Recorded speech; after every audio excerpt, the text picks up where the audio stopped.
Haran Vij didn't know Dean Lisowick.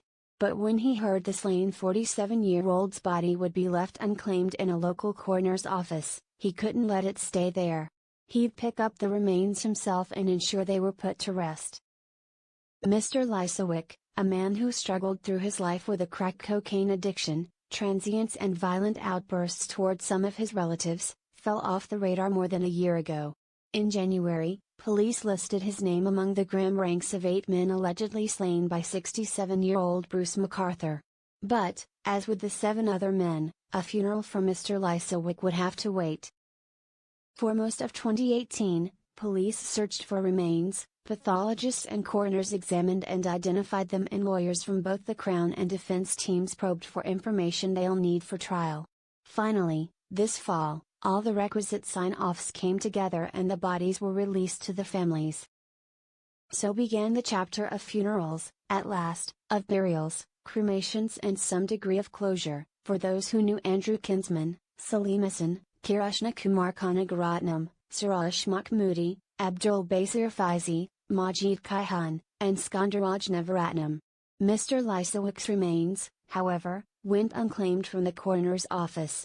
That's when Mr. Vij, a community organizer who has spoken out for LGBTQ+ communities throughout the McArthur case, offered to help. On Friday, he will hold a quiet funeral for Mr. Lisowick at the St. James Cemetery. There was just too much trauma there, Mr. Vij said of the situation for Mr. Lisowick's relatives. He's been in touch with the family and said he's doing this to support them, as well.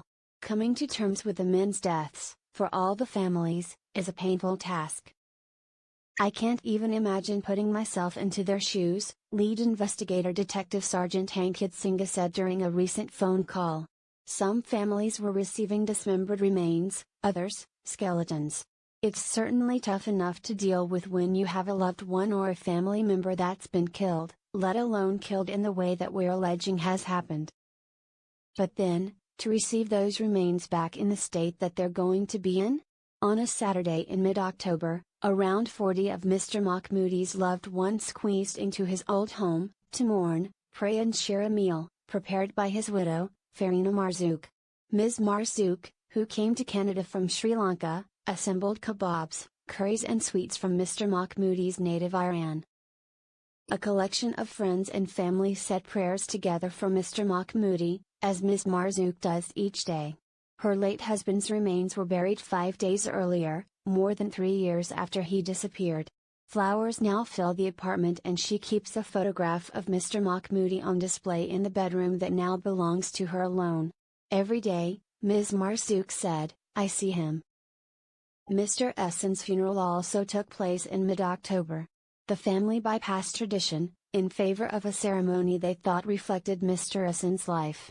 Although the funeral was held in a local church, there was no religious sermon, and close friends in the LGBTQ+ community gave the opening remarks. This was in tune with him, older brother Farhat Chinar said. Mr. Chinar was one of several family members who flew in from overseas for the funeral. It was an expensive pursuit, brothers, nephews and nieces in Turkey couldn't afford to make the trip, but it was important to the family to hold the ceremony where Mr. Essen lived out his final years. When Mr. Chinar heard of his brother's death, he said he felt helpless. It was devastating. I can't find the words that describe the feeling, Mr. Chinar said. Then, I started reading about lovely stories by his friends who knew him, spent time with him, supported him and shared beauties of life with him. First thing that came to my mind was going to the place where he lived, meet his friends and talk about my brother. He shared stories with the Globe and Mail about his brother pausing his education to work and support their family, then going back to school to finish a degree in sociology and philosophy. He saw courage in his brother's life as a gay man, especially back in Turkey. As with Mr. Essen and Mr. Mahmoodi, many of the slain men immigrated to Canada. After the remains were released, several families debated if, and how, they should bring their loved one back home. But that option was expensive, Mr. Vij said, and would likely have been difficult to organize given the condition of the remains. So, all of the funerals so far have been held in Canada, although some families from abroad are electing to bring a container of ashes home. Mr. Vij ayan.athan is assisting 6 of the 8 families as they navigate the anguished process of laying their sons, husbands, brothers and nephews to rest. He launched a GoFundMe campaign to offset extra costs, although it hasn't raised as much as he'd hoped so far. The goal was to raise $60,000 to give each family $10,000. Right now, he's raised enough to give each of them around $550. He believes some are also likely to need help dealing with the psychological reverberations of their loved one's death. Was that person at peace when they died? That's what we normally ask if someone died in a hospital or at home, Mr. Vij ayan.athan said.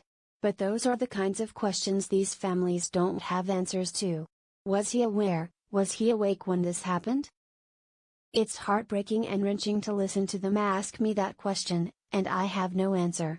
Markham resident Rohit Jayaprakash separately transferred more than $5,000 from a different GoFundMe campaign to the Sri Lankan family of Mr. Kanagaratnam several months ago. Some families and friends are making every effort to separate their loved one's legacy from the murders. Mr. Kinsman's memorial in September concentrated all the attention on his life, filled with moments of wit, warmth and buzzing ruckus, rather than the highly publicized way in which he died. If we had lost Andrew under other circumstances, we would be able to gather without that pressure, his roommate Megan Marion said. There was no program, no eulogy, no speeches and no fuss. The somber notes of traditional hymns were eschewed for the kick of Canadian punk band No Means No. The room was decorated with items the 49-year-old had refurbished himself, and since nearly everyone who knew Mr. Kinsman had a story of him baking or cooking for them, they offered a banquet of desserts to those who came. An Indigenous elder gave a statement recognizing the land they were on and offered a smudge. It would have been important to Mr. Kinsman, his friends and family thought. Andrew was deeply feeling but unsentimental, Ms. Marion said. He would be mortified to have so much attention paid to him. We sought to be as true to his sensibilities as possible. Although they're finally able to hold such a memorial, she sees complete closure as an imperfect idea. The funeral was more a transition, she said, from acute grief to more enduring bereavement. As life carries on, she'll try to practice simple things that were important to Mr. Kinsman, taking care of animals, eating well and sharing food.